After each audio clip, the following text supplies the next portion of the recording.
Mga kaibigan, pakinggan po natin ngayon ang isa pang natataking kasaysayan na ilalahad sa atin ni Sarah.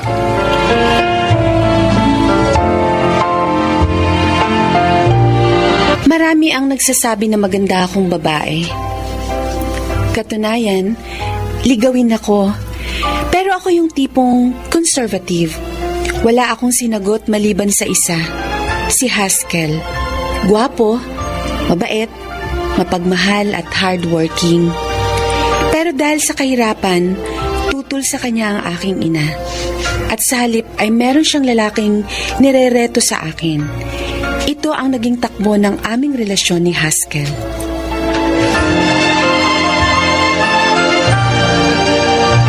Nay! Si Haskell po, naririto!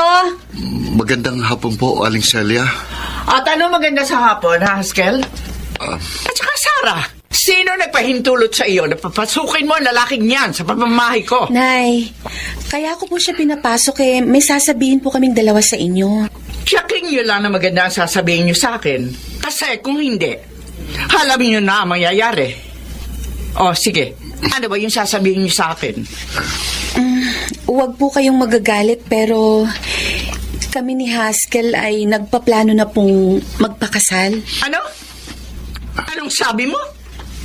Magpapakasal? Teka, naiibang ka na ba? Ha?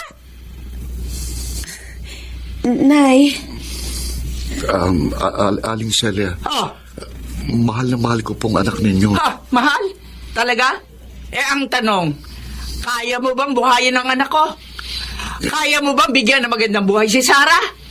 Kaya mo bang umasenso sa buhay? Ginagawa ko naman pong lahat para maging karapat-dapat sa anak nyo. At anong buhay ang maibibigay sa anak ko na isang lalaking walang narating? Na elementary lang ang natapos? Anong mapapala ni Sarah sa isang hamak na welder na katulad mo, ha, Haskell? Nay, Naghihirap ako sa pagluwal at pagpapalaki sa anak ko. Binigay ko ang lahat-lahat sa kanya. Halos hindi ko siya inahayaan na po ng lamok dahil sa sobrang pag-aalaga ko. Tapos sa isang katulad mo lang babagsak ang anak ko? Hindi. Hindi ako papayag. Maaaring hindi po ako nakatapos ng pag-aaral. Pero nagsusumikap naman po ako. Lalo na po sa trabaho ko. Handa ko pong patunayan sa inyo na kaya ko pong bigyan ng magandang buhay si Sarah. Hindi ako naniniwala. Aling Celia. Ngayon pa nga lang, sa squatter kayo nakatira ng buong pamilya nyo. Tapos sasabihin mo sa akin na kaya mong bigyan ng maayos na buhay ang anak ko? Ako, Haskell, hindi ko pinalaki si Sarah para mamuhay sa ganong klaseng lugar. Ginagawa ko naman po ang lahat para maiahon sa kahirapan ng pamilya ko. Kaso ang tanong, hanggang kailan mo gagawin yan? Aling Celia. Hindi mo pa nga naiahon sa hirap ang pamilya nyo? Papasang ka na ng panibagong responsibilidad? Hindi ka ba nag-iisip, ha? Nay. O sadyang wala kang utak, Haskell? Kung sa Tama na. bagay, wala ka naman talagang utak. Nay, tama na. Huwag niyo naman pong insultuhin si Haskell. Walang kasalang magaganap. Yun ang masusunod. At ikaw, Haskell, lumayas ka sa pamamahay ko. Layas! Lumayas ka! Opo. Alis na po ako. Haskell, Sarah, bye. Babalik ako.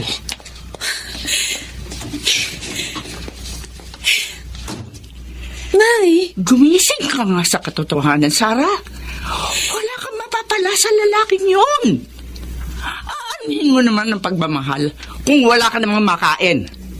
Sarah, hindi kita pinalaking tanga. Basta hindi si Haskell ang lalaking gusto kong mapangasawa mo. At kanino niyo naman po ako ipapakasal? Kay Mark? Oo. Kasi si Mark ang makapagbibigay sa iyo ng isang magandang buhay. Bukod sa mahal na mahal ka ng lalaking yon, mas magiging mabuti siyang asawa sa iyo. Paano niyo naman po nasabi yun? Alam ko kung ano makabubuti sa iyo. Ina mo ko. Basta sa ayaw at sa gusto mo, si Mark ang pakakasalan mo.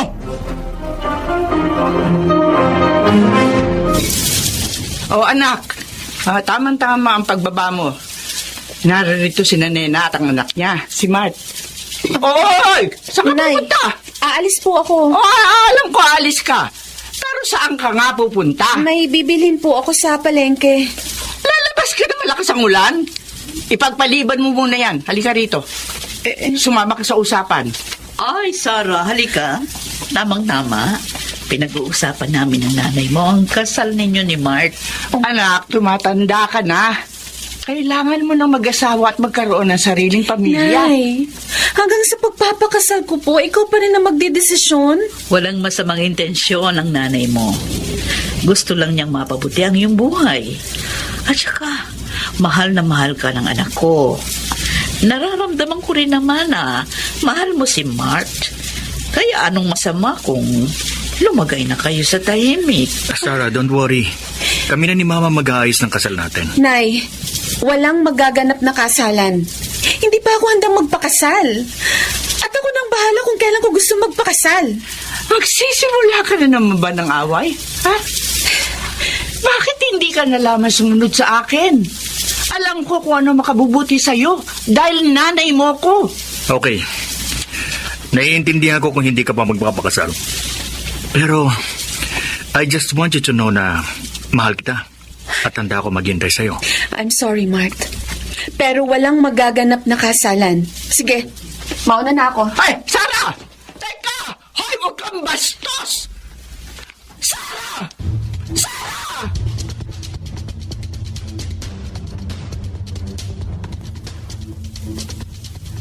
Sarah! Sarah! Si Haskell? Sandali lang! Hintayin mo ako! Haskell? Ang bilis mo maglakad ah. Grabe. Hiningal tuloy ako sa'yo. Tsaka tingnan mo, kahit na nakapayong ako, nabasa yung damit ko ng ulan. Dahil sa kabul sa'yo. Mauna na ako, ha? Sandali. Sandali lang. Anong mauna? Ano ba problema? Napapansin ko sa'yo parang wala ka nang ganang kausapin ako. Siguro, hanggang dito na lang tayo. Ano? Teka, hindi kita maintindihan. Itigil na natin ang relasyong to. Pero akala ko ba mahal mo ko? Akala ko ba tayong dalawa hanggang katapusan? Huwag mo sabihin sa akin na hindi mo na ako mahal. Pakakasal ako ni Inay kay Mart. Ano? At pumayag ka na pakasal sa lalaking yon? Sa totoo lang, ayoko maikasal sa taong hindi ko mahal. Oh, Pero kilala mo naman si Inay, di ba? Hindi yung susuko. At ayokong kamuhian ako ni Inay habang buhay. hindi naman sa lahat ng pagkakataon ay kailangan pagbigyan mong nanay mo. Isipin mo naman ang sarili mo. Mabubuhay ka lang ba ng dahil sa nanay mo? Patawad, Haskell. Kung ganon, makikipag-break ka na sa akin eh. Oo.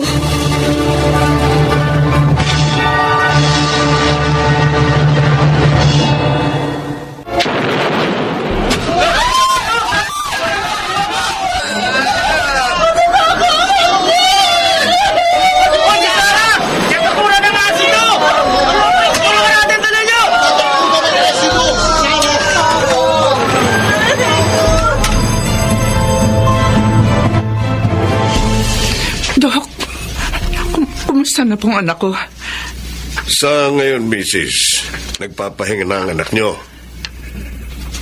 Hindi sa tinatakot ko kayo, Mrs. Grabe yung nangyari sa pasyente, ha? Bakit po, Dok? Ano po bang nangyari sa anak ko? Nanuyot at nasunog ang balat niya, bunga ng muriatic acid na tumapon sa buo niyang katawan. Oh, Diyos ko. Matindi yung mga natamo niya. Kasi may mga parte ng balat niya ang natunaw at nagkadikit-dikit. Hindi. Nadali din po ang kanang mata niya. Ibig niyo sabihin, Dok, nabulag na ang kanang mata ni Sarah. Tatapatin ko na kayo, Mrs. Sa lagay ng pasyente, wala na po talagang pag-asang bumalik sa dati ang itsura niya. Ngayon, pwede siyang sumailalim sa operasyon para maisaayos po ang mukha at katawan niya. Pero kailangan niyo ng malaking halaga. Bukod doon, maraming operasyon ang kakailanganin para maigalaw niya ang buo niyang katawan. Tatanggalin natin yung mga nanikit na balat, lalo na sa bahaging leeg. Diyos ko. Bakit po ito nangyari sa anak ko? Pasensya na po talaga, Mrs. Pero sa napansin ko, malakas po ang loob ng pasyente. At alam ko, makakaya niya ang pagsubok na ito sa kanyang buhay.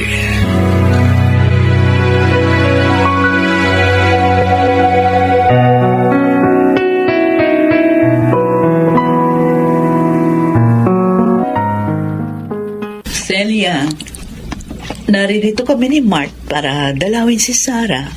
Halika. Pasok kayo.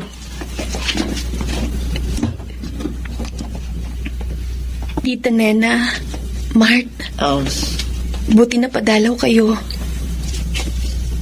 Sarah, bakit nagkaganyan ka? Anong nangyari sa'yo? Na-aksidente si Sarah sa pinagtatrabahuan niya. Natapunan ng muriatic acid ang buo niyang katawan. Buti na nga lang, nabuhay siya. anong sabi ng doktor tungkol dun sa nasunog na balat niya? Sa pagkakaalam ko, malabo nang bumalik ang dati niyang itsura dahil natapunan ng asido. Oo, Nena. Malabo nang bumalik sa dati niyang itsura ang anak ko. Ano, Mart? Mamahalin mo pa rin ba ako? Kahit ganito ng itsura ko.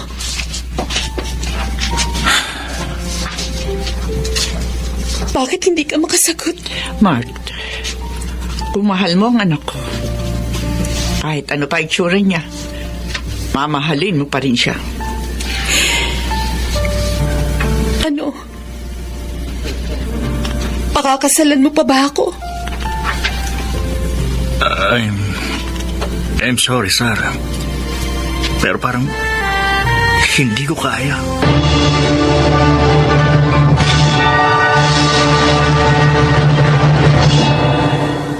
Oh, Sarah, anak. Kayang ka na naman. Ilang beses ko nang sinabi sa'yo na huwag ka nang haharap sa salamin.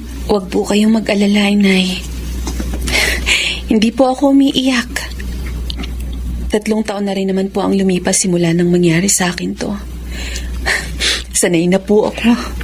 Anak, namimiss ko na yung dating ikaw. Yung bang Sarah na makulit, pilya, mapagbiro at masayahin. Sana kahit na maraming pagsubok na dumating sa buhay mo, bumalik na yung dati mong sikla. Ay, oo nga pala, anak. Nagpadala na naman uli sa Haskell ang sulat sa iyo. Galing pa yan ng Dubai. Bilib na ako doon sa lalaking yun. Akalain mong nakapagtrabaho siya sa ibang bansa. Sa laki ng sweldo niya, naaahonan niya ang pamilya niya sa hirap. Kayo lang naman po ang hindi bilib sa kakayahan niya. Aaminin ko. Nagkamali ako ng panghusga sa kanya. Pinagsisisihan ko na yun, Sarah. Ito na nga pala yung sulat, Ilagay niyo na lang po yan sa loob ng drawer ko. Oo, sige. Teka. Bakit hindi mo binabasa itong mga sulat sa iyo ni Haskell? Para ano pa, Nay? Titigil din niya si Haskell sa pagsulat sa akin kapag nakita niya tong kalunos-lunos na itsura ko. Ano ka ba? Alam mo ba, anak, sobra na nag-aalala sa iyo si Haskell. Hindi mo sinasagot yung mga sulat niya sa iyo, tapos kapag tumatawag siya, hindi mo rin siya kinakausap. Anak, sinabi ko na kay Haskell ang tungkol sa nangyari sa iyo. Pinadala ko pa nga sa kanya yung mga latest pictures mo. Ha? Inay naman, bakit niyo naman po ginawa yun? Sarah, mahal ka pa rin ni Haskell. Kahit na iba na ang itsura mo. At yun ang tunay na pagmamahal. O ngayon, anak, huwag mo namang ipagkait sa sarili mo na maging masaya. Alam ko deep inside, mahal mo pa rin ang lalaking yun. Ayoko mahirapan siya ng dahil lang sa akin. Kaya nagdesisyon po akong kalimutan na lang siya, Inay. Maraming babae dyan ang mas deserving sa puso niya kesa sa akin. Isipin niyo, Nay, anong mapapala niya sa isang katulad ko na mukhang halimaw? Ay, naku naman, anak. Pero sa pag-ibig naman, hindi basihan ng itsura. At sa kaso ni Haskell, mahal ka pa rin niya kahit na ganyan pa ang itsura mo.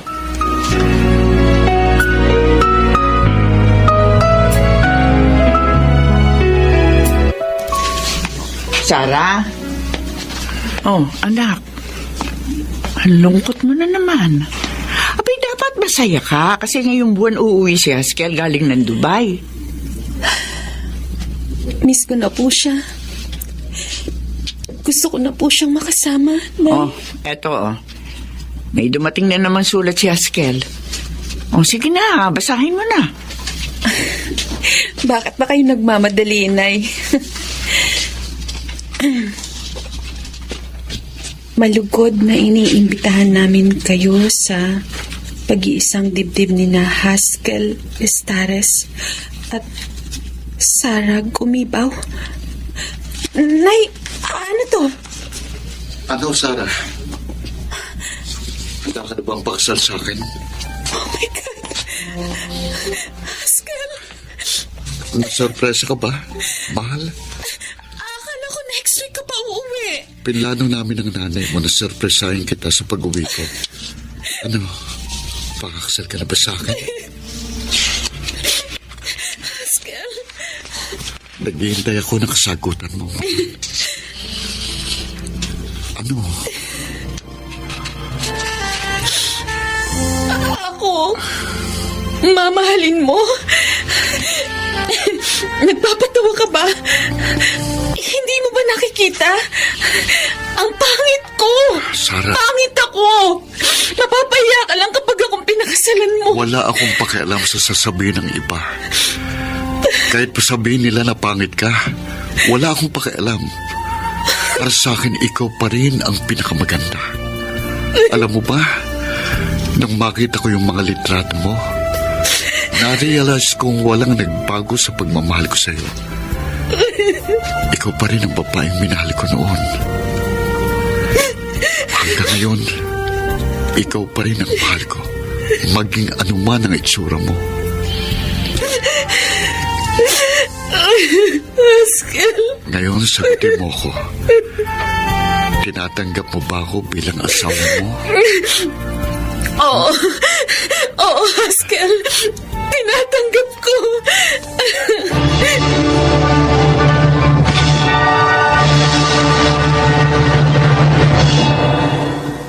Sa hinaba-haba ng prosesyon ay sa simbahan din ang tungo. Naikasal din ako kay Haskell at yun na ang isa sa pinakamasayang araw sa buhay ko. Sa ngayon, 20 taon na kaming mag-asawa. May 2 na rin kaming anak at dahil sa sipag ng asawa ko, ay nakaipon kami ng pera para maoperahan ng aking balat. Oo, iba na ang itsura ko ngayon. Hindi man bumalik ang aking kagandahan noon, pero hindi na nakakatakot ang aking itsura. Salamat sa Panginoon, wala na akong mahihiling pa. Ako si Sarah at ito ang aking buhay. Mga nagsiganap: Phil Cruz, Susan Robles, Rosana Villegas, Maynard Landicho Jr., Lionel Benjamin at Jenaline de la Cruz. Naglapat ng angkop na tunog Jenny Mutia, sa musika ni Buboy Salonga. Supervisyong teknikal Eric Lucero at Bong Boyar. Creative Consultant Phil Cruz. Production Assistant Anching Cruz. Ito'y mula sa panulat ni Krishna Senga. Sa direksyon Salvador M. Royales. Ito ang aking buhay.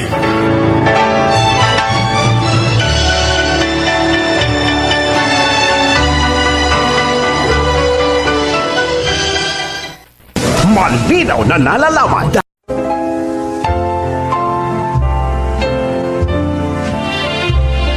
Mga kaibigan, sa araw na ito, inyong maririnig ang natatanging kasaysayan na ilalakad ni Bonami.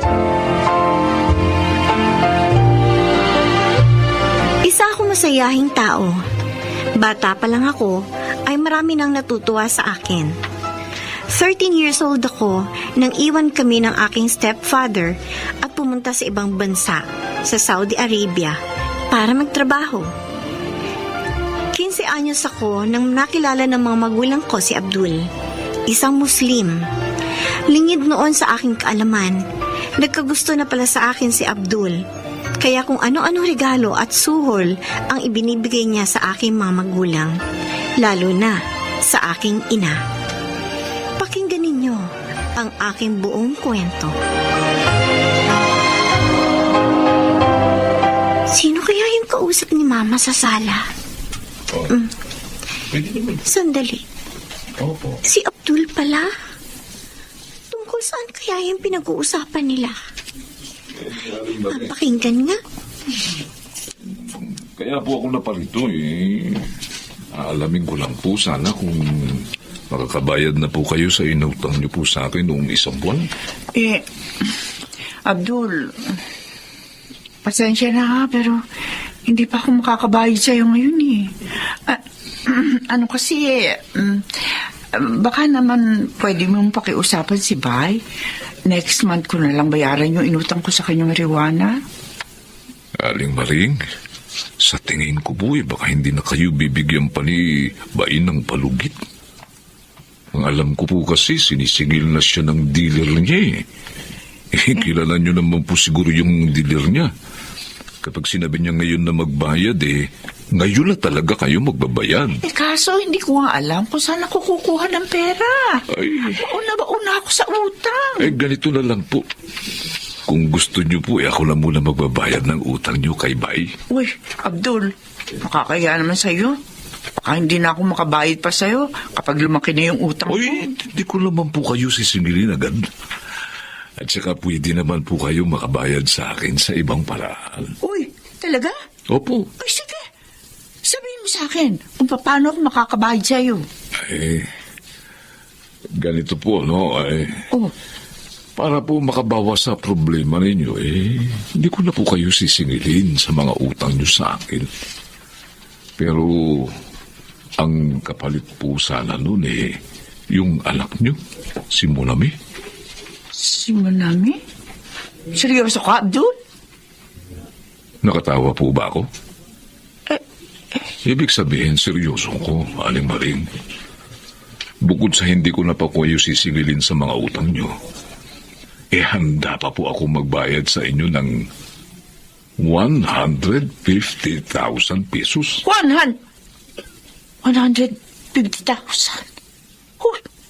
Ang laking pera, no? Nakakaingal, ano po? Bukod pa ron bibigyan ko pa kayo ng libreng supply ng marijuana. Ano po sa tingin nyo? Sige, Abdul. Ibibigay ko sa yung anak ko. Agad-agad yun.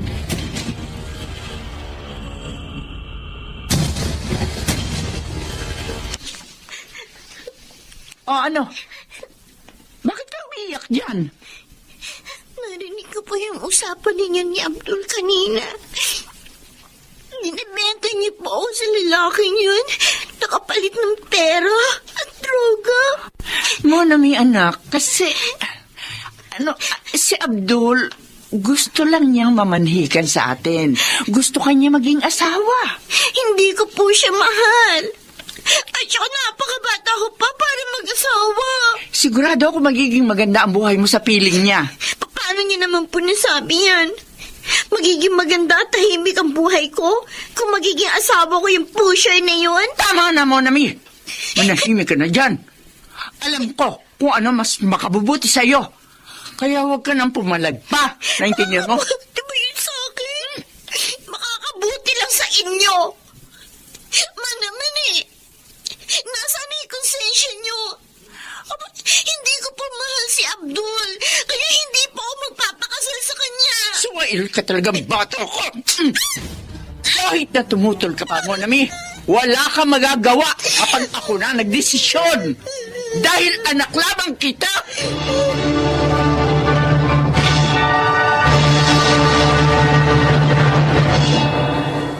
Ano, Abdul?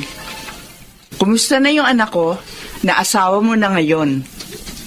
Palagi po kami nag-aaway. Gusto niya umalis ng bahay ko. Ba, hindi ko pinayagan. Kaya kinandado ko na lang sa bahay, imbis na masaktan ko na lang siya. Matigas talaga yung ulo ng batang yun eh. Pagpasensyahan mo na lang, ha? Siya nga pala. Dala mo na ba yung pinangako mo sa akin? Opo. Ito po, yan. Ilan? 5 sachet yan. Oh, ayos! Next week ko na lang babayaran to, ha? Basta magbayad kayo sa takdang oras na para hindi na tayo nabubulilyaso kay Bay. Dapat to, huwag na kayo magmaliwan na mahal yan sige po, uwi na lang ako para magawa nyo na yung gusto nyo.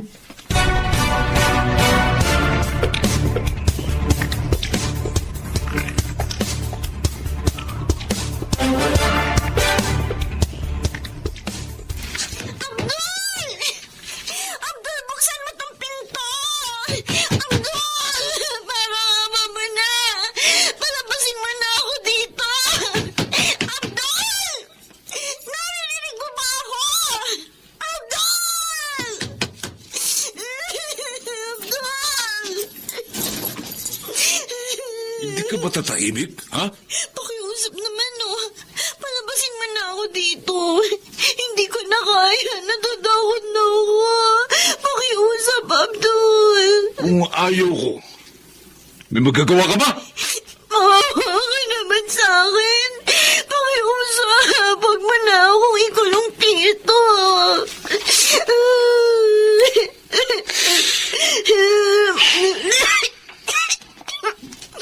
Ano ba akong bagala usok ng yosi mo?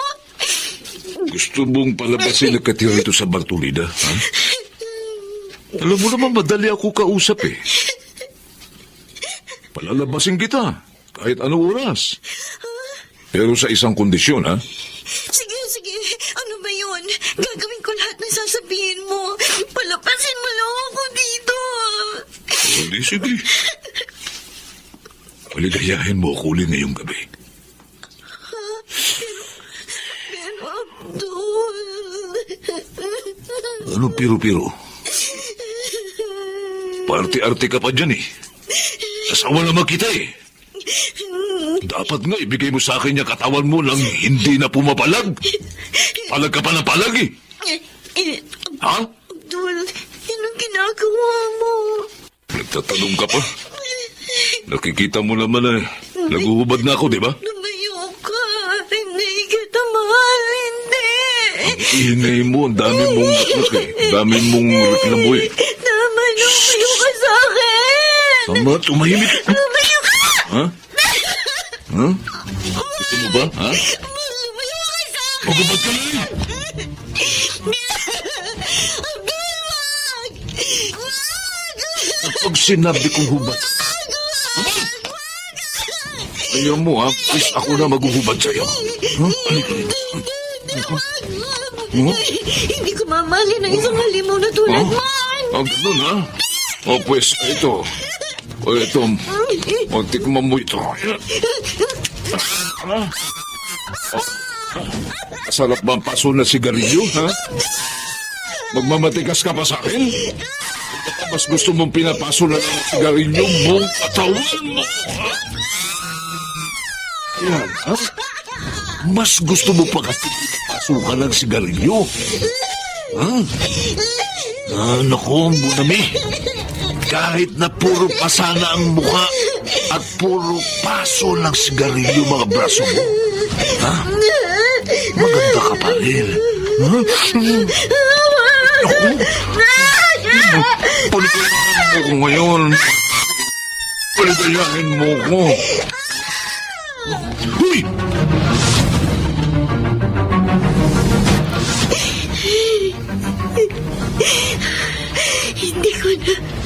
Hindi ko na kaya ipagmamalupit at paglapastangan sa akin ni Abdul. Ay, Diyos ko, tulungan niyo po ako makaalis.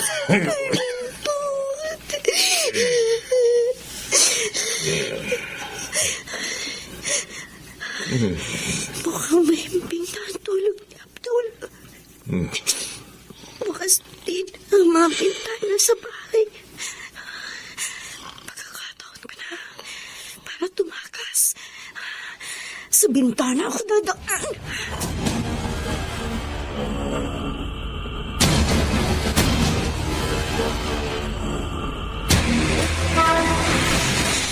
Diyos ko, ano po bang gagawin ko?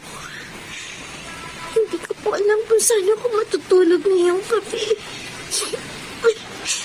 Nagugutom na rin po ako. Hindi pa ako kumakain simula kaninang umaga. Diyos ko, tulungan niyo naman po ako. Iha? May nintay ka? Ate, ano po eh? Wala po. Wala ka bang mauwian?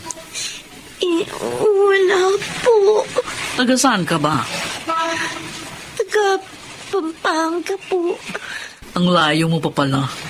Wala ka bang kamag-anak o kakilala dito sa Marikina? Marikina na po ito. Oo. 3 araw na po kasi ako naglalakad. Minsan sumasabit po ako sa jeep at sa bus. Pagod na nga po ako. Halata nga sa itsura mo. Mabalik tayo doon sa tanong ko kanina, no? May kamag-anak ka ba dito sa Marikina? Wala po. Lahat po sila nasa Pampanga. Ang totoo po niyan, tumakas lang po ako sa asawa ko. Pinagmamalupitan po kasi ako ng asawa ko. Nakahanap lang po ako ng tiyempo para tumakas. Pagod na po kasi ako sa pananakit niya sa akin eh. Ganun ba? Halika. Sumama ka sa akin doon sa opisina. Nandun din ang aking mister. Ipakikilala kita sa kanya.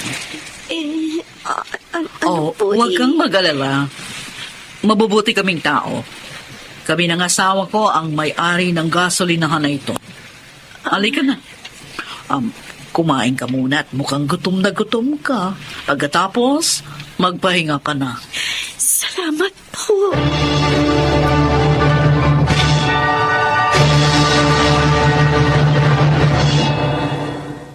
Halika Iha. Tuloy ka. Salamat po, ate. Laki po pala ng bahay niyo. By the way, ako nga pala si Attorney Lorna. Tapos si Attorney Steve naman ang aking mister. Masyado siya nga pala ngayon dahil ngayon ang delivery ng mga langis. Anyway, ano nga palang pangalan mo? Ako po si Monami. Taga saan ka nga uli sa Pampanga? Taga Mabalacat po ako. May anak ka na ba? Wala pa po. Anyway, patitirahin kita sa dorm ng mga tauhan namin. Diyan lang yung sa likod. Eksakto. May isang bakante pang higaan at saka huwag ka mag-alala. Puro mga babae ang makakasama mo. Talaga po? Yes. At kung gusto mo magkatrabaho, pwedeng-pwede ka magtrabaho dito sa gasolinahan namin. Attorney, salamat po talaga. Gustong-gusto ko po talaga magtrabaho. Pangako po, pagbubutihan ko po ang pagtrabaho ko dito sa gasolinahan ninyo. Hindi po kayo magsisisi sa akin. Mabuti naman kung gano'n. Ilan taong ka na ba? 15 anyos po. Sabi ko na nga ba, menor de edad ka pa. Nakapag-aral ka ba? Opo, pero hanggang 2nd year high school lang po ako. Okay, sa susunod na pasukan, pag-aaralin kita. Ganon ang ginagawa namin mag-asawa sa mga nagiging tauhan namin. Para pagdating ng panahon, umasenso sila sa buhay. Salamat po ulit, Attorney Lorna. Hulog po talaga kayo ng langit sa akin. Basta, pagbutihin mo lang ang trabaho mo at huwag na huwag mong sisirain ang tiwala ko sa iyo. Pinapangako ko na hanggat nandito ka sa amin, maganda ang buhay mo. Pangako po, hindi ko po sisirain ang tiwala ninyo. Meron pa pala akong isang itatanong, Gusto mo bang panagutin ang asawa mo sa pagmamalupit sa'yo?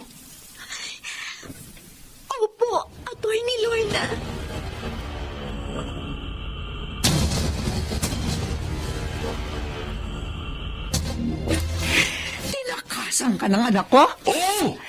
Bakit mo hinayaan? Aba, Saka kailan pa siya umalis dito? noong 1 linggo pa. Nakakainis! Naisahan niya ako! Kailangan nating mahanap ang anak ko! Kailangan! Pulis kami! Pulis! Ridiculous! Ano ka kanyang babae? Yan! Wala akong kasalanan! Huwag niyo ako ulihin! Bakit ba? Sir! May mga pakete dito. Kamay kahina-hinahalang laman. Ano pakiti? Abdul Karim, inaaresto ka namin sa salang pagbebenta, pagtutulak ng iligal na droga, Ano? at pagmamalupit sa iyong asawa. Lintik pa rin. Simula may nagsumbong sa akin sa mga pulis. Ayoko makakulong!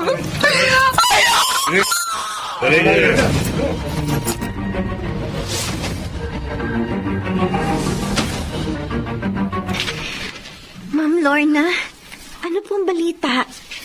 Nahuli na po bang asawa ko? Oo. Nahuli na si Abdul kasama ang nanay mo. May nakitang mga illegal drugs sa bahay ng asawa mo. Si Mama, nakulong din? Oo. Dahil may nakuha pang mga sachet ng sabu sa bulsa ng kanyang duster. Alam kong malungkot ka dahil nadamay ang iyong nanay. Okay lang po. Matagal ko na rin pong gustong isumbong si Mama dahil sa mga iligal niyang ginagawa. Panahon na para pagbayaran niya ang ginawa niya. Salamat po, Ma'am Lorna, at tinulungan niyo po ako na mahuli sila. Mamapanatag na po ang kalooban ko kasi wala nang banta sa akin seguridad. Basta, Monami, ang intindihin mo ngayon ay ang trabaho mo para tuluyan ka ng makabangon at makapagsimula ng panibagong buhay. Opo, Ma'am. Utang ko po sa inyo ang lahat.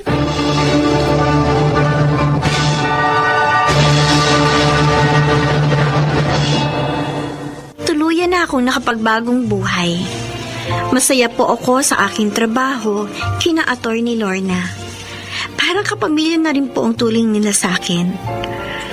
Nag-aaral na rin po ako at kasalukuyang nasa grade 10. Alam ko pong marami pa akong bubunuin sa buhay, pero handa akong magtiis para pagdating ng panahon ay maabot ko ang aking pangarap.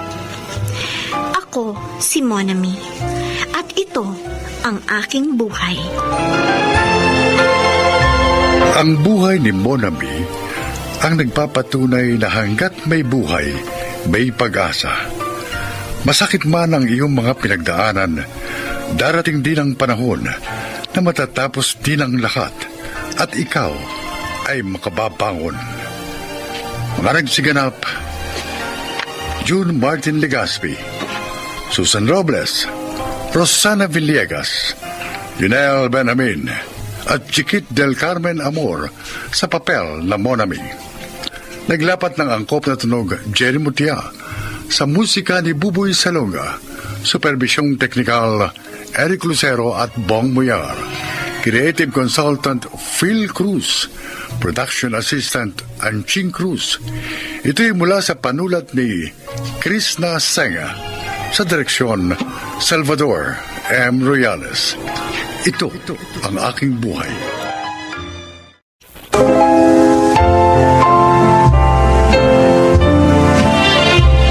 Magandang araw po, mga giliw naming tagapakinig. Isa na namang natatanging kasaysayan ang inyong maririnig at ito ay ilalahad ni Hasmin. Lumaki ako sa isang broken family. Bata pa lang ako nang maghiwalay ang mga magulang ko at nagkaroon ng kanya-kanyang pamilya. Kaya hindi ko naranasan ang pagmamahal ng mga magulang ko. Oo, para akong naitsapwera. Nakalimutan ng aking mga magulang na meron pa silang anak na napabayaan. Ito ang aking kwento. Hasmin, apo. Oo, iniiyakan mo na naman yung litrato ng mga magulang mo. Ay, apo ko. Halika nga rito. Ayakap nga. Lola, wala na po ba talagang pag-asa na mabuo yung pamilya namin? Asmin, hindi ko alam kung paano ko sasabihin ito. Pero kailangan natin tanggapin na hindi na mabubuo pang muli ang pamilya niyo. May kanya-kanya ng kinakasama ang mga magulang mo. Masaya na sila sa buhay nila. Pero Lola, paano na po ako? Paano na po kami ni Emil? Abay, nandito pa naman kami ng lolo mo Nagmamahal kami sa inyo. Isipin nyo na kami ang mga magulang nyo. Lola, tinutokso po ako sa eskwela. Pinapasukan ko. Kaya galing daw ako sa sirang pamilya. Naiinggit din po ako sa mga kaklase ko na may buong pamilya. Kapag may parent-teacher meetings, ako, walang magulang na makapunta. Ay, sige, Apo. Sa susunod, dadalo na kami ng lolo mo kapag mayroong meeting ulit ng mga magulang sa eskwelahan nyo. Hindi lang kasi kami nakadalo kasi nirarayuman kami ng lolo mo. Pasensya ka na sana, Apo, ha? Oo, huwag ka na magtampo sa amin. Hindi naman po ako nagtatampo sa inyo ni Lolo. Pero, Apo, masaya ka ba naman sa piling namin? Opo. Pero kasi Lola, gusto ko rin pong maranasan na mahalin ng sarili magulang. Si Itay, si Inay. Hindi ko po naramdaman sa kanila na mahal nila kami ni Emil. Pero mahal ka naman namin ng lolo mo, di ba? Kung sa bagay naiintindihan kita. Iba pa rin ang pagmamahal na nagmumula sa sarili mong mga magulang. Pero Hasmin, handa naman kaming magpakamagulang ng lolo nyo sa inyong dalawa ni Emil. Sisikapin namin pantayan ang pagmamahal na gusto nyong maranasan sa inyong mga magulang.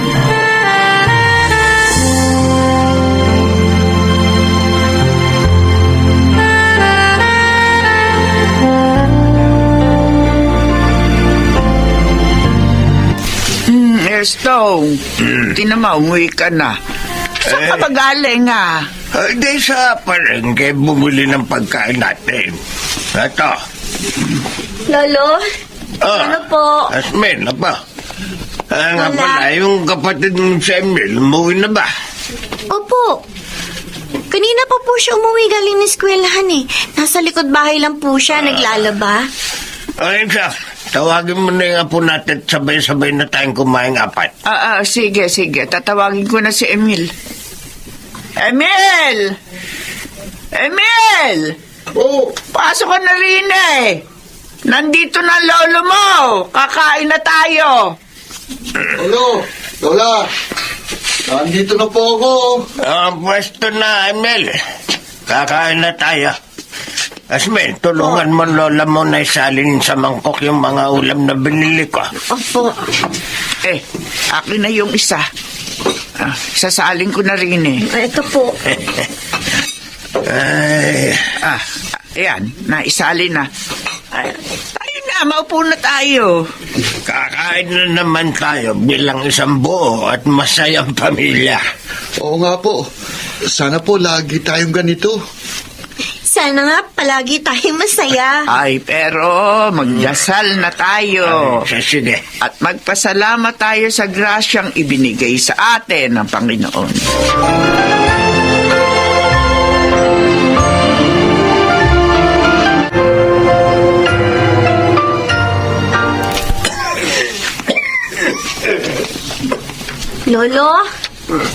Lolo, nandito na po ako.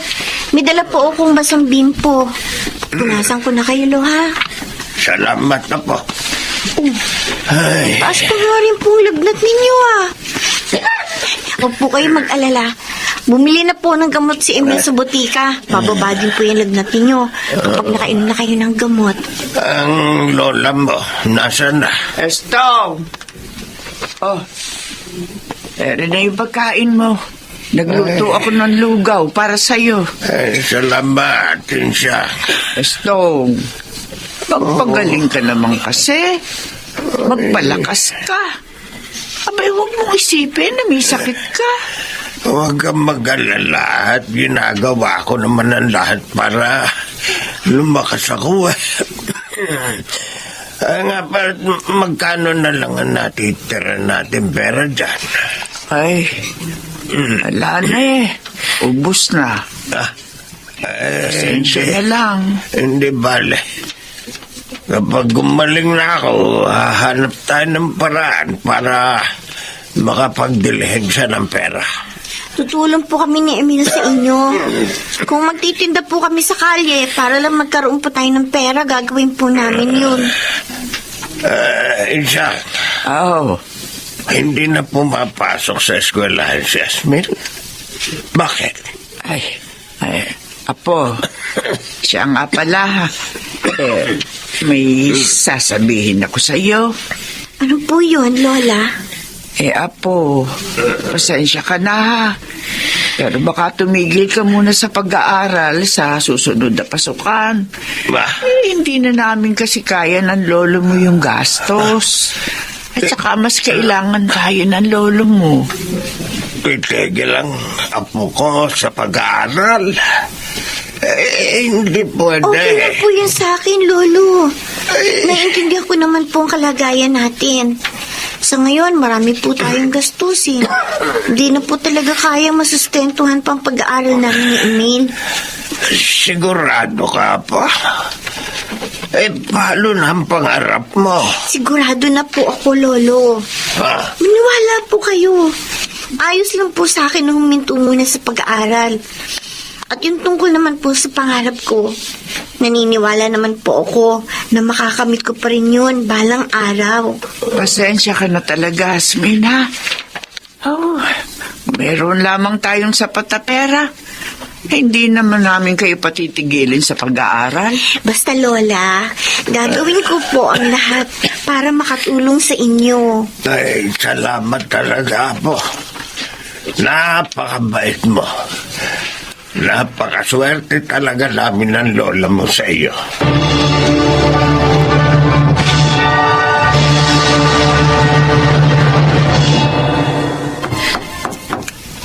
May tao sa labas.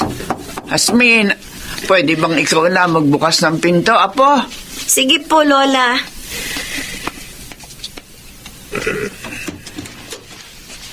Asmin? Inay?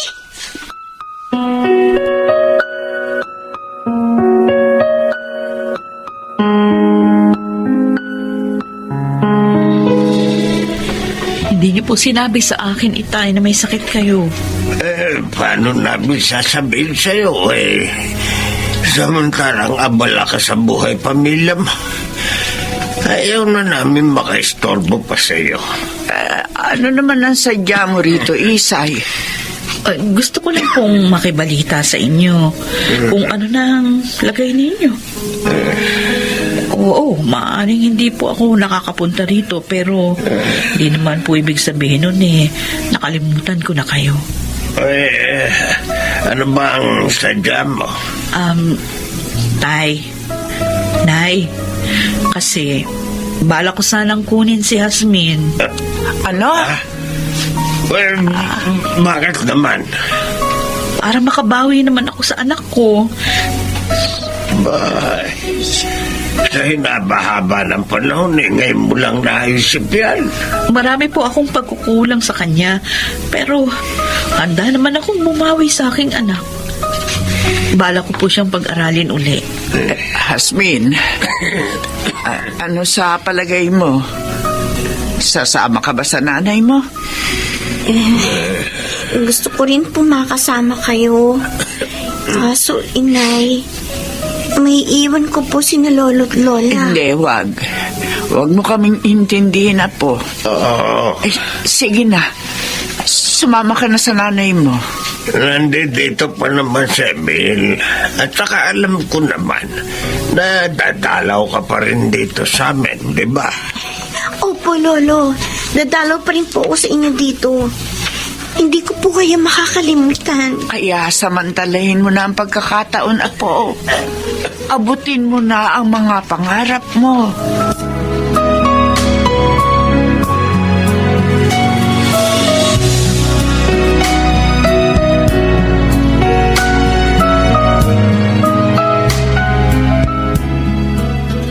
Inay, Uy, anak! Aba, ang aga mo ngayon ah. maaga po kami pinauwi sa eskwelahan eh. Ay, siya nga po pala. Sa darating na Sabado na po pala yung bigay ng report card namin. Pupunta po ba kayo? Oo naman, pupunta ako. Sasama kong Tito Verhelmo. Inay, si Lola, hindi pa po ba siya tumatawag hanggang ngayon? Hindi pa. Baka abala sila nung kapatid mo sa probinsya. Ang totoo po kasi, Nay, para akong kinakabahan. Simula pa kaninang umaga. O bakit naman? Nagre-ring yung telepono natin. Inay, ako na pong sasagot. Baka po sina Lola na yan. Sige. Hello? Asmin, Apo, Lola? Bakit po kayong umiiyak? Ano pong nangyari? lolo mo. Wala na siya, Apo. Patay na lolo mo. Ano po?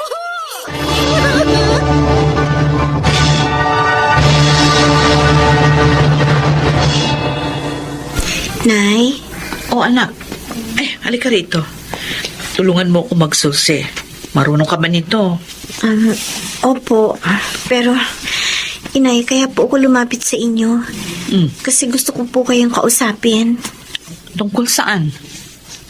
Bala ko sanang maghanap ng trabaho. Oh. Para makapagpadala po ako ng pera kina Lola sa probinsya. Paano yung pag-aaral mo? Bala ko po sanang tumigil muna sa pag-aaral. Ha? Para makapaghanap po ako ng trabaho mapapasukan. Sigurado ka. Paano na yung mga pangarap mo?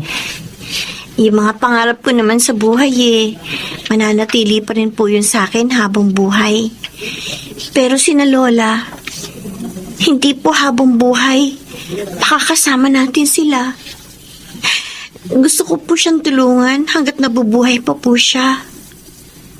Alam ko na na kailangan nila ng tulong ko. At kahit man lang po sa maliit na paraan makatulong ako sa kanila. O di ako na lang yung magpapadala sa lola mo.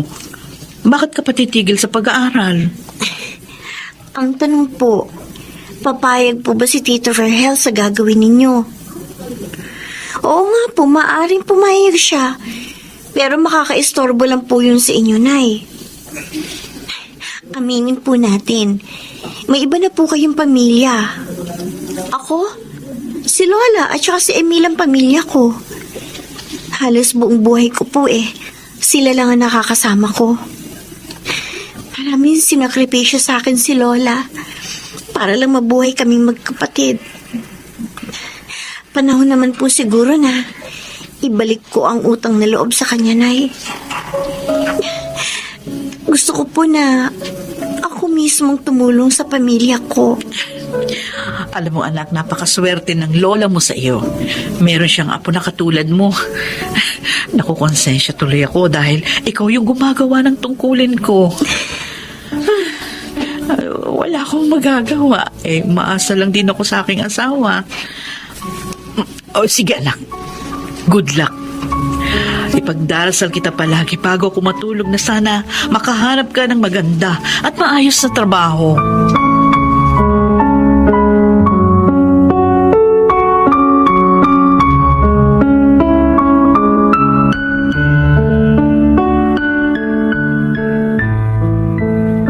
Lola, eto po pagkain natin para sa isang linggo.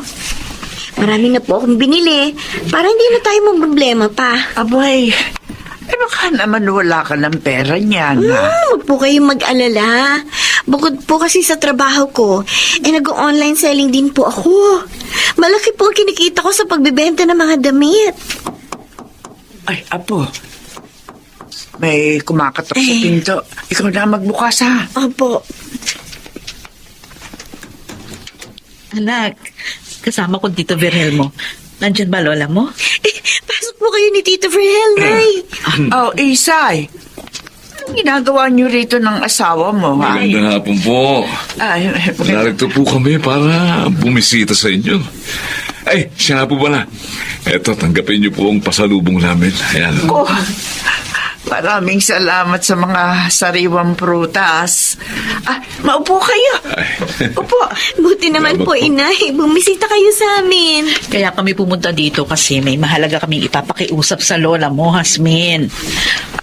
Nay, baka naman pwedeng sumama na kayo sa amin sa bahay. Kasama sina Hasmin at Emil. Pinag-usapan na po namin ito at pabor po ako sa gusto ng anak niyo. Para magkasama-sama na po kayo ng anak ninyo. Oo nga. Gusto kasi namin kayong makasama. O huwag kayong mag-alala. Kami nang bahala sa inyo. Aalagaan namin kayo, mamahalin. Babawi po ako sa mga pagkukulang ko sa inyo. Gustong-gusto po ng anak ninyo na mabuong muli ang kanilang pamilya. Sana po sumama na kayong tatlo sa amin. Ay, ikaw, Hasmin, apo. Ano ba sa palagay mo? Opo, Lola. Sumama na po tayo sa kanila. Matagal ko na pong hinihiling sa Diyos na magkasama-sama na tayo. Ito na po yun. Sana po, pumayag na kayo. Sige, Isay. Pumapayag na ako. Sasama na kami sa inyo.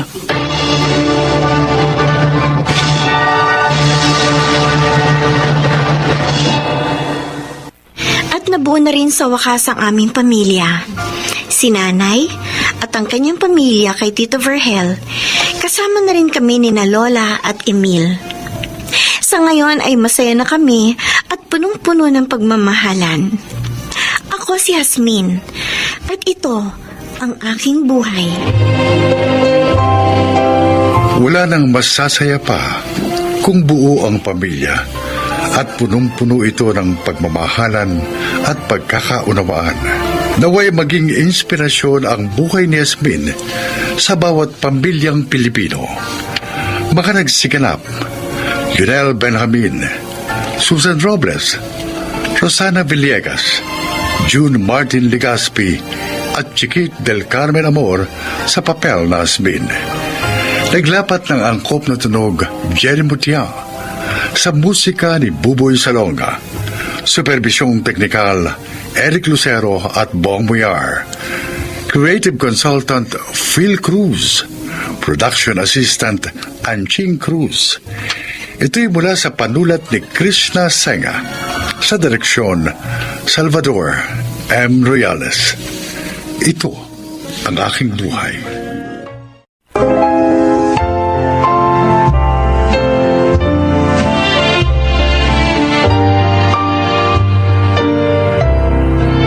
Mga kaibigan, pakinggan po natin ngayon ang isa pang natatanging kasaysayan na ilalahad sa atin ni Eldon.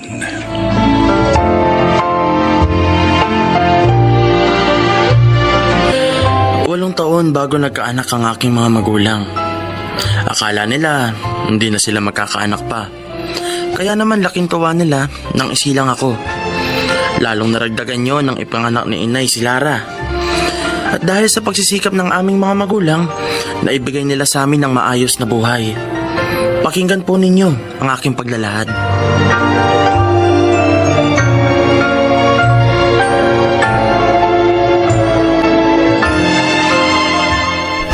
Hoy Lara, huwag mo akong pagbintangan! Paano hindi kita pagbibintangan? Ikaw lang naman ang dumating dito. At narito lang kanina sa ibabaw ng TV yung wallet ko na may lamang pera. Ngayon wala na yung laman. May pera ako, Lara! Dahil nilamasada ako ng tricycle. Kuya, please naman ibigay mo na.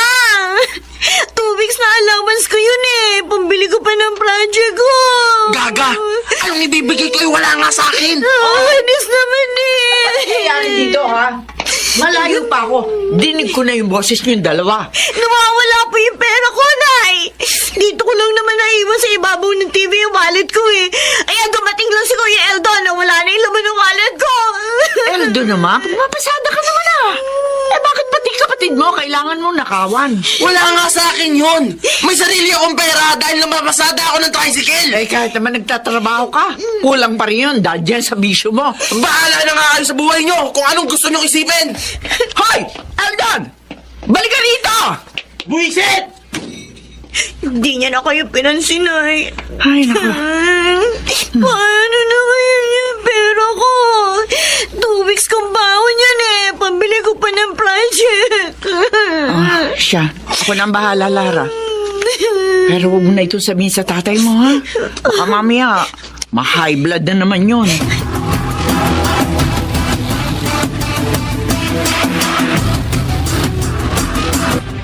Talagang mahirap kasama ang ganun, Lara.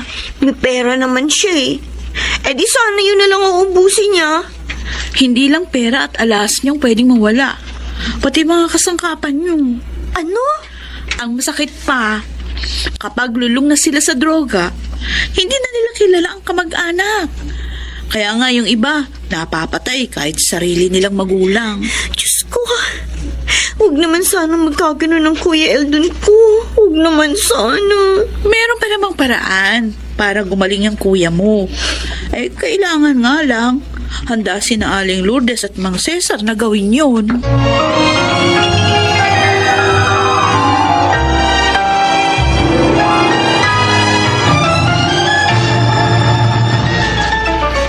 Lourdes, nakita ko sa labas ang bunso natin. Sabi niya, dumating si Eldon. Nasaan siya? Ayun, natutulog. Magaling. 2 araw siya nawala.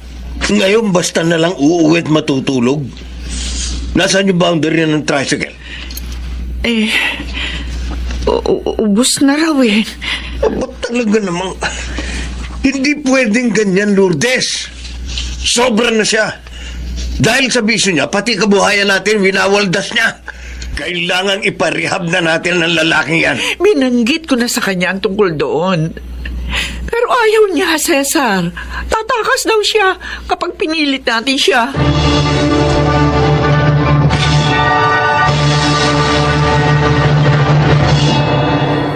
Alalang-alala si Inay sa iyo ah. Si Itay naman nagagalit na. Dahil 1 linggo ka nang hindi nagbaboundary. Wala akong pakialam sa kanila. Kuya, mga magulang natin sila. Maawa ka naman sa kanila. Respetuhin mo naman. Ang daldal mo! Bakit mo kasi nantok? Dahil daldal ka ng daldal! Tama naman yung sinabi ko ah. Dahil sa drugs, nawawala ka na ng respeto kina Inay at Titay. Tumahimik ka! Walang yaka. Bakit mo sinaktan ang kapatid mo? Madaldal siya eh! Pakialamera! Nagagalit ka dahil totoo sinasabi niya. Sana naman kayo naglimayin ng barkada mo. Sana naman kayo bumatak. Wala na kayo ron! Walang yaka. Tado ka, ha? Bad trip kayo ah! Kinakampihan niyo pa ang babaeng yan! Dahil napastangan ka! Sabihin mo, bakit sinanla mo ang tricycle na ipinapasada mo? Bakit? Sasaktan ako ah! Buti nga hindi ko pa ibinenta ang tricycle niyo eh! Walang yaka. Sa halip na humingi ka ng tawad, yan pa sasabihin mo? Ha? Anong klase kang anak? Itay! Itay, bakit mo? Ano po nararamdaman niyo? Sakit. Ang ulo ko.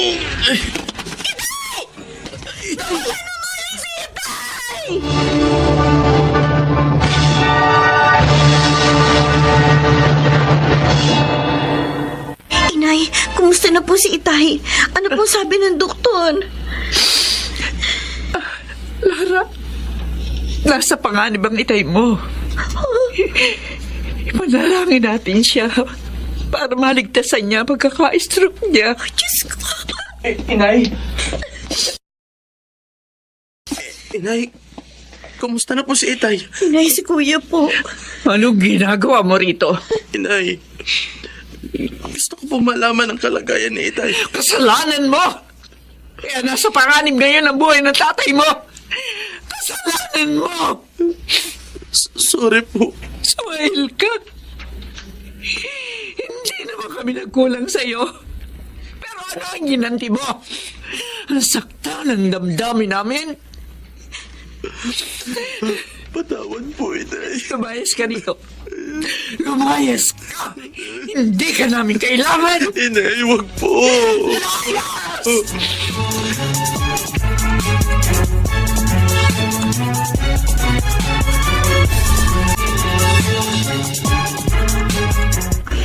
Lara, ito yung mga notebook ko. Kopyahin mo na lang dyan yung mga lecture natin para bukas ready ka sa test. Salamat, Ruby. Kumusta na si Mang Cesar? Ayun, naiuwi na namin siya kahapon, inay. Kaya nga hindi ako nakapasok eh. Kasi tinulungan ko si inay. Ngayon naman, nagtinda siya ng kakanin para may dagdag na panggastos kami. Mabuti na lang. Nakahingi kayo ng tulong sa isang radio station, ano? Oo nga eh. Kaya nakaraos ang problema namin sa ospital. Sabi pa nga ng mga tumulong sa amin, aalalayan nila pa rin si Itay sa gamutan niya dito sa bahay. Mapalad pa rin kayo sa kabila ng lahat. Tama ka. Kaya nga nagpapasalamat pa rin ako sa Diyos. Pero si Inay, galit na galit siya kay Kuya. Alam mo, ngayon lang siya naghalit ng ganun katindi kay Kuya Eldon. Talaga? Hindi ko na nga alam kung nasaan na ngayon si Kuya.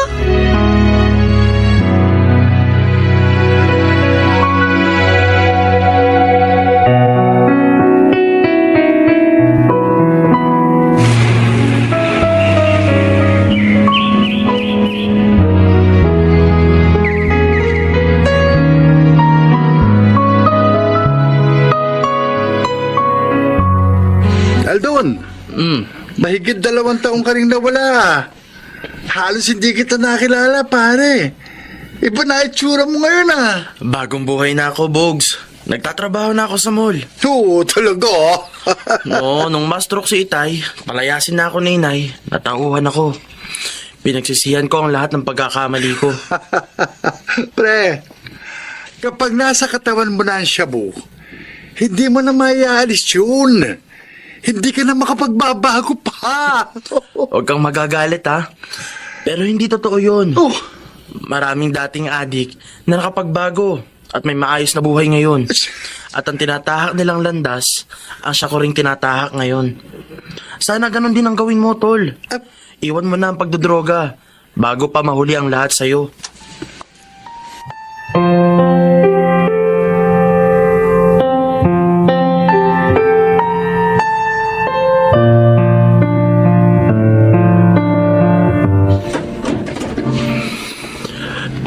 Inay, Eldon?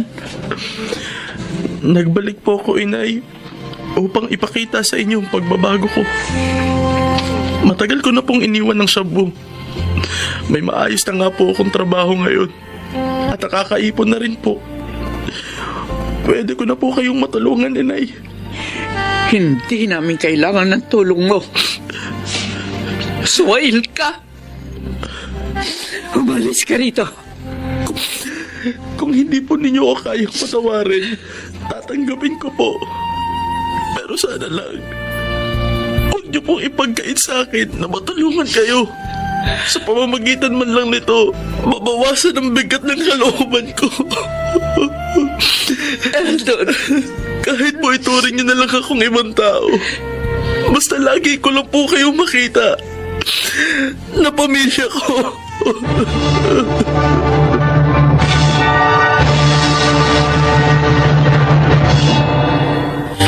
Mahirap ang malulong sa bawal na gamot.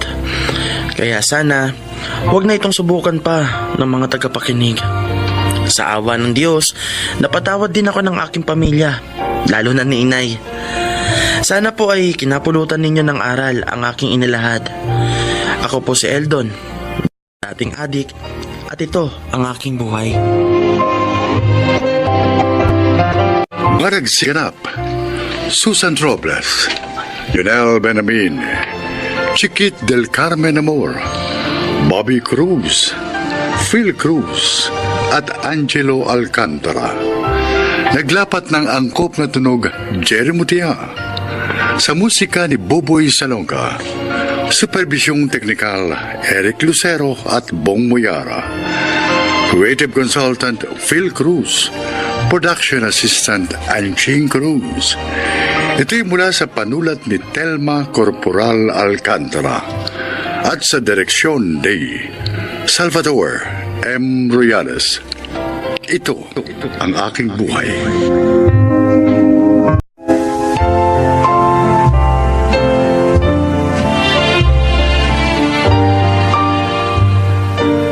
Mga kaibigan, sa araw na ito ay isa na namang nilalang ang magbabahagi sa atin ng kanyang buhay upang kapulutan ng aral. Siya po ay si Amelia. Okay naman, Kuya Donato. Magandang kita ko. Pero nakakapagod, di ba? Mas nakakapagod naman, Kuya, yung wala kang kinikita. Dahil wala kang magagamit sa mga pangangailangan ng pamilya. Sa bagay, tama ka. Kahit ba lalaki minamasahe mo? Oo, Kuya. Kaya ko naman eh. Malakas yata itong kapatid mo. Natutuwa ako sa sigla mo. Ngayon, tanggap mo na ang pagpanaw ng asawa mo. Kailangan maging matatag para sa aking 3 mga anak.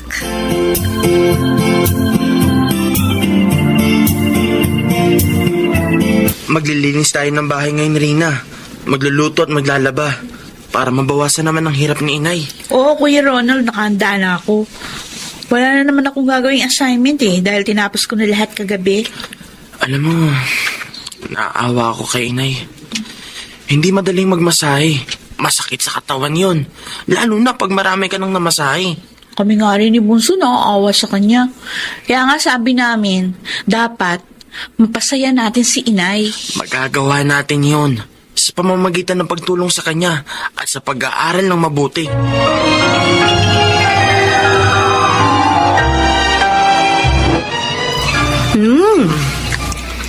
Ang sarap nitong sinigang na isda Okay ang timpla mo, Rina. Nagustuhan ni inay. Dami niyo mo nakain, Nay. Nagutom kasi ako ng gusto. 3 kasi yung minasahe ko. Oo. Hindi pa ba kayo pinamerienda doon, inay? Niinom nga ng tubig, wala anak. Hoy. Diretso masahe. Sobra naman. Hindi bale na. Binayaran naman nila ako ayon sa usapan namin. Pero sana, kahit inumin man lang, nagbigay po sila. Iba-iba ang ugali ng mga customer, anak. Hindi pwedeng hanapin mo sa isa yung generous mong customer. Kaya ako, lagi kong inihahanda ang sarili ko sa ganun. Maging ang katawan ko. Basta ang mahalaga, may magagastos tayo sa mga pangangailangan natin.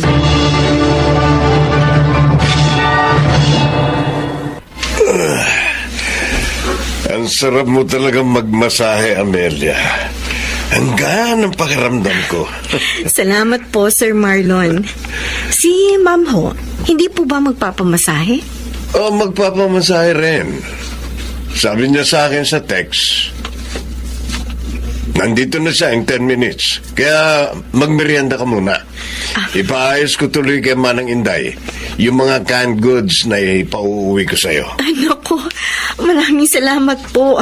Lagi na lang kayo may pabaon sa akin. Dahil gusto namin ng misis ko ang trabaho mo. Lalo na ako.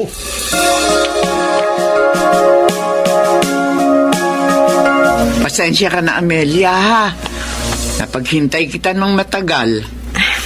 Nasiraan ka sa yung sasakyan namin. Okay lang po yun, Ma'am Armida. Ang mabuti pa, maghapunan ka muna habang naliligo ako. Naku, nakakahiya naman po, Ma'am. Ako nga nahihiya sa iyo eh. 1 oras mo na ako hinihintay. Kaya kumain ka na muna. Para pagdating mo sa inyo, matutulog ka na lang. Ay, may nag-text sa akin. Jack, customer yan. Mahusay ka kasing masahista. Ang galing niyo manghula, Ma'am. Customer nga po. Si Sir Marlon. Magpapamasahe daw po siya bukas. Wala talaga akong maipinta sa masahe mo. Ang sarap. Salamat po, Sir Marlon. Masarap ng magmasahe. Maganda pa. Sir, ang kamay ko po. Tayong dalawa lang naman ang narito sa kwarto, Amelia. Kaya kahit ano magagawa natin. Ano bang ibig niyong sabihin? Alam mo kung anong gusto ko. Huwag kang mag-alala. Gagawin kong triple ibabayad ko sa'yo. Basta pumayag ka lang sa gusto ko. Hindi kita pababayaan. Pwede ba? Huwag mo ako akbayan. Kung iniisip mo makukumbinsi mo ko sa kahalayan mo, nagkakamali ka. Trabahong malinis ang gusto ko. Yung boses mo. Baka marinig ka ng katulong namin. Akala ko pa naman mabait kayo. Yung pala, may iba kayong motibo. Busit na ito eh. Malis ka na. Malis!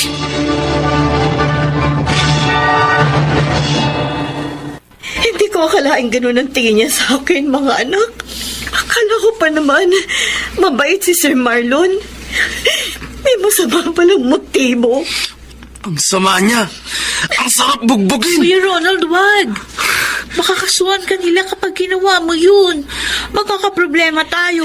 Tama si Rina, Ronald. Kalilimutan niyo na lang yun. May mga pagkakataong kahit galit tayo, dapat pa rin maging mahinahon upang maiwasan natin ang kapahamakan. Huwag niyo na silang puntahan, Nay. Kahit natawagan pa kayo nung asawa niya.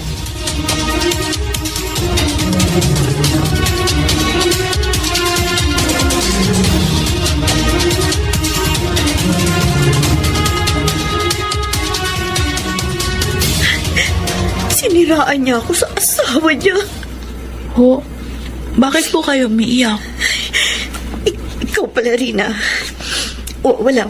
Masakit lang ang ulo ko. Nay, alam ko po hindi totoo yun. Kasi may kausap kayo sa cellphone nyo kanina. Tapos nun, umiyak na kayo. Bakit po ba? Nasaktan lang ako, anak. Tumawag kasi ang asawa ni Sir Marlon at pinagsalitaan ako ng masakit. Kaya siya inakit ko daw ang asawa niya. Malamang yun yung sinabi ng Marlon na sa asawa niya. Para hindi na kayo kuning masahista. Okay lang naman sa akin yun. Dahil talaga naman hindi na ako pupunta sa kanila para maiwasan siya. Nasaktan lang ako sa sinabi ni Ma'am. Di bale, Nay. Pag nakatapos na kaming mag-aral, hindi na kayo magmamasahe pa. Promise yan.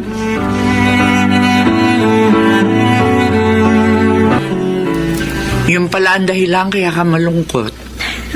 Opo, Ma'am Armida. Nabawasan ang mga customer ko. Bali, 2 pamilya rin po yun eh.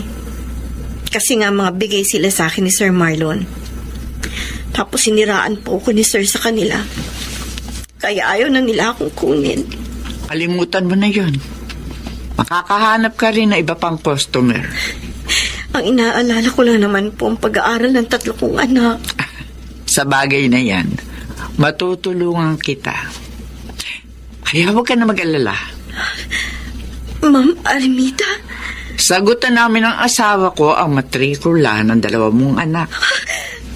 Talaga po, Ma'am? Oo, sabi. Abay, nakakatulong nga kami sa hindi namin kilala ng personal. Lalo kang dapat namin tulungan. Dahil masahista ka namin. Kilala namin. Pati pamilya mo.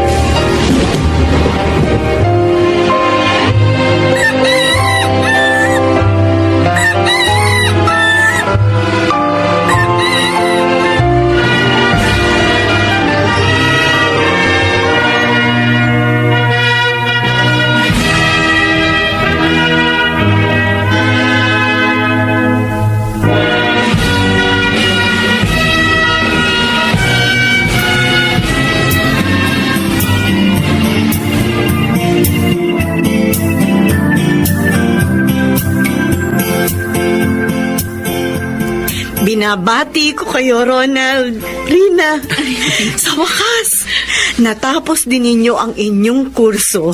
Dahil po yun sa pagsisikap at pagtatsagaan nyo, inay. Nay, Utang po namin sa inyo ang aming tagumpay. Mga batang ito, paiiyakin na naman ninyo ako. Umiiyak na nga ako nang sabitan ko kayo ng bulaklak eh. Totoo lang po ang sinasabi namin, Inay. At dahil tapos na kami ng pag-aaral, tutuparin na namin yung pangako sa inyo, Nay. Hindi na kayo magmamasahe pa. Kayo naman ang paglilingkuran namin.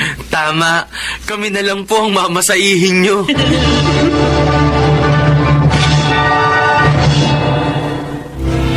Napakasarap talaga ng pakiramdam ng isang ina na sa kabila ng kanyang kahirapan ay nagawa niyang mapagtapos sa kolehiyo ang kanyang mga anak. Sana po ay inyong naibigan at kinapulutan ng aral ang aking inilahad. Ako po, si Amelia, dating masahista, at ito ang aking buhay. Mga nagsiganap, Chiquit del Carmen Amor, Angelo Alcantara, Rosana Villegas, Lionel Benavin, Susan Robles at Alan Ortega. Naglapat ng angkop na tunog Jerry Mutia sa musika ni Buboy Salonga. Supervisyong teknikal Eric Lucero at Bong Muyar. Creative Consultant Phil Cruz. Katulong sa produksyon Anching Cruz. Ito'y mula sa panulat ni Telma Corporal Alcantara. Direksyon Salvador M. Ruiales. Ito ang aking buhay.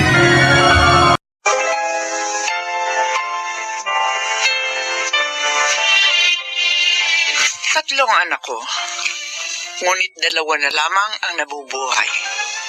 Dahil namatay sa isang aksidente ang pangalawa ko. Mula noon, naging overprotective na ako sa aking mga anak. At kung maaari lang, naikulong ko na lamang sila sa bahay para walang mangyaring masama sa kanila. Gagawin ko. Nasaan na po to si ate? Mag-aalas 11 na. Sabi niya alas 10 uuwi na siya. Ay, siya na siguro to. May bumato na sa bintana ko. Bubuksan ko. Buksan mo na maayos sa bintana. Dali. Oo, sandali. Oh, kumapit ka sa kamay ko. Paolo? Si Mama. Ate, bilisan mo na pag-akyat sa bintana. Hindi nakalak ang pinto ng kwarto ko. Baka mahuli tayo ni Mama. Oo. Sandali lang. Isang pa ako na lang. Hindi ko pa naapak eh. Dali. Bilisan mo. Oh, dahan-dahan sa pagbaba. Baka marinig tayo. Paolo! Sige na, magayos ka ng itsura mo. Ma, sandali lang ako.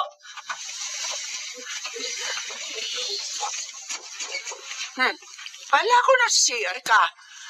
Bakit ang tagal mong binuksan yung pinto? May tinatapos kasi ako, Ma.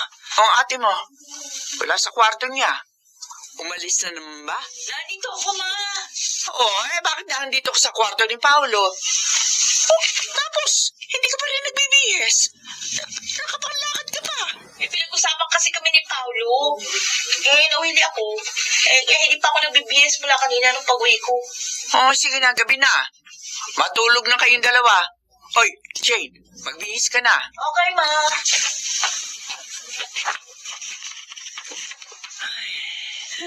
Akala ko mahuhuli na tayo. Bakit kasi ginabi ka na naman? Nag-jam lang kami ng mga friends ko. Nag-catch up. Kayo talaga mga babae, oo. Ang haba niyong magsikaan. Ay, by the way, thank you, bro. You're my savior.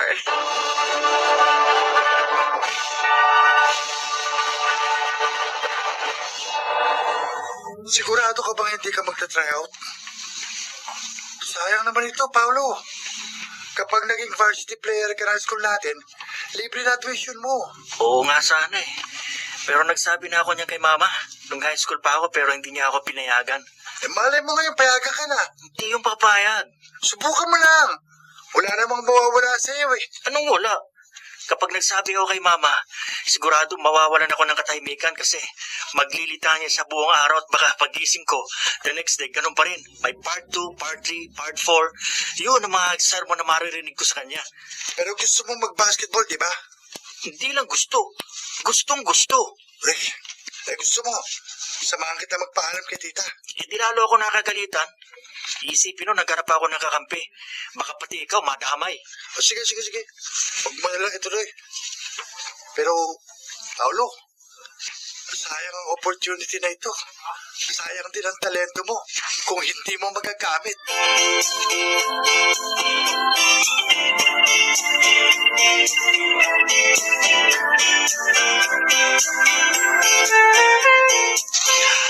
Maraming salamat dito sa dala mong leche plan, Irma. Ako, paborito to ng dalawang ko. Naku ate, ang daming umorder niya sa akin ngayon. Nag-deliver nga ako dyan sa katabi niyong bahay. Tapos sakto, may kinuha akong uniform ni Carl doon sa patahian. Malapit dito, kaya sabi ko, mabuti pang dumaan na rin ako dito sa inyo. Uniform ni Carl? Nagsisimula pa lang ang pasukan? Pinatahian mo na naman? Uniform sa varsity. Varsity yung panganay ko, hindi ba? Ay, oo nga pala. O si Paulo, di ba magaling sa basketball ang bunso mong yun, ate? Sabihin mo mag-try out sa basketball sa eskwela nila. Free ang tuition. Nag-iisa na lamang yan na estudyante. At kaya ko yung pag-aralin. Hindi ko kailangan pasalihin niya sa varsity. Ay, grabe ka naman. Ibig mo sabihin, ako, hindi ko kayang papag-aralin si Carl kasi pinasali ko sa varsity. Hindi naman yun ang ibig ko sabihin. Ay, ate, pinaaandar mo na naman yung pagka-protective mo. Si Jane dati mahilig din sa volleyball, pero hindi mo pinasali. Kahit sa mga field trips dati, ayaw mong pasamahin. Nabuhay naman na maayos si Jane, ha? Kahit hindi nakakasama sa mga kaek-ika na yan, di ba? O tingnan mo ngayon, may maayos ng trabaho. Karanasan ang pinag-uusapan dito. Pinagkakaitan mo sila ng pagkakataong maranasan ang pinagdaraanan ng mga kabataang kagaya nila. Alam mo, nasasabi mo yan? Kasi hindi ka namatayan ng anak eh. Ate, Hindi naman ako ganito dati, di ba? Pero nang mamatay si Erwin sa aksidente sa motor, dahil pinayagan ko siyang lumabas kasama ng mga barkada niya, napagtanto kong dapat pala ay doble ang pagprotekta natin sa ating mga anak. Paano kung mabalian niya si Paolo dyan sa basketball na yan? Physical na laro yan. Paano kung madisgrasya yan habang naglalaro? Kaya bang tumbasan ng scholarship ang buhay ng anak ko? Hanggat kaya kong protektahan ang mga anak ko, gagawin ko yun.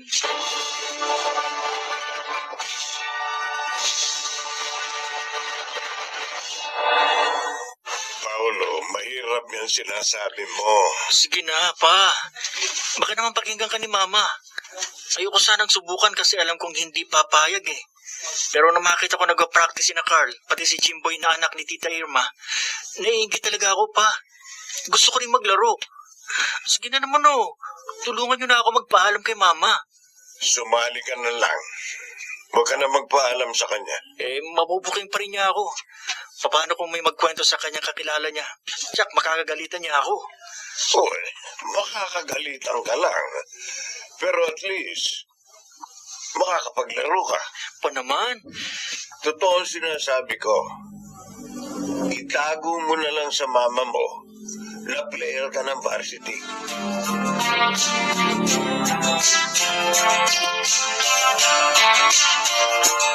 Jane, ibot mo nga yung maruruming damit ng papa mo na maisalang ko na rito sa washing machine. Okay, Ma. May tumatawag. Teka, pero hindi na marulong to ah. Sino kaya ito? Hello? Ako nga. Oh, bakit? Ano? Nasa ospital? Sino, Ma? Sino nasa ospital? Nasa ospital daw ang kapatid mo!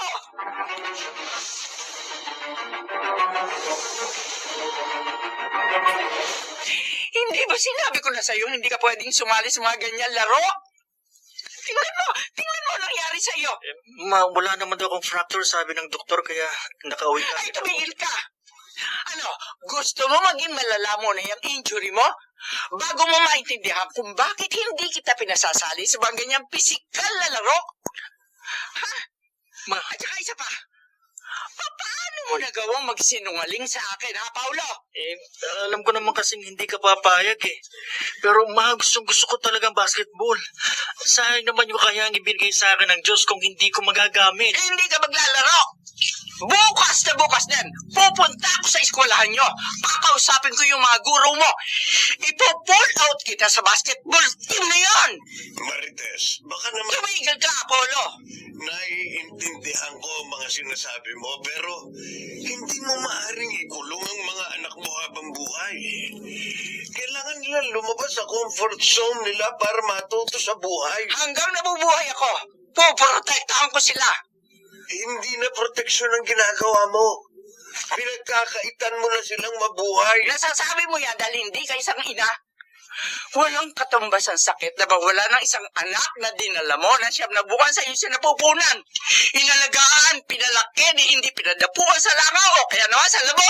Hindi lang ikaw ang nasaktan nang mawala si Erwin. Kahit hindi ako nagbuntis sa kanya, labis din ako nasaktan nang mawala siya. Pero hanggang doon na lang ang buhay niya. Kahit pa ikinulong mo siya noon sa bahay, mawawala pa rin siya sa atin dahil hanggang doon na lang ang oras na ipinahiram sa kanya ng Diyos. Sa ginagawa mo sa mga anak mo, para mo na rin silang pinapatay.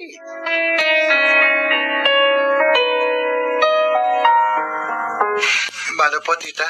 Oh, Carl, awang ka ng Diyos. Si Paolo po. Hirap po sana ako ng libro. Bakit itinatago mo sa likod yung dala mong bola? Paolo! Mag-iensayo yata kayo ni Carl.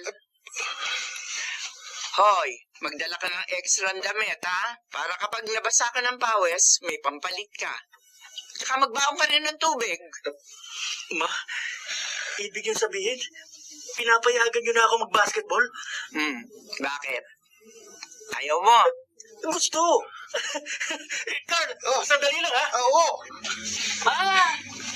Bakit? Magkikita-kita kami ng mga kaklase ko ng high school. Basta huwag kang uuwi ng lasing. At talagang patutulugin kita sa labas ng bahay. Promises. Oh, Carl. Thank you, Anong tinitingin-tingin mo? Ang bait niyo pala, tita. Pwede po bang magpaampon na lang ako sa inyo?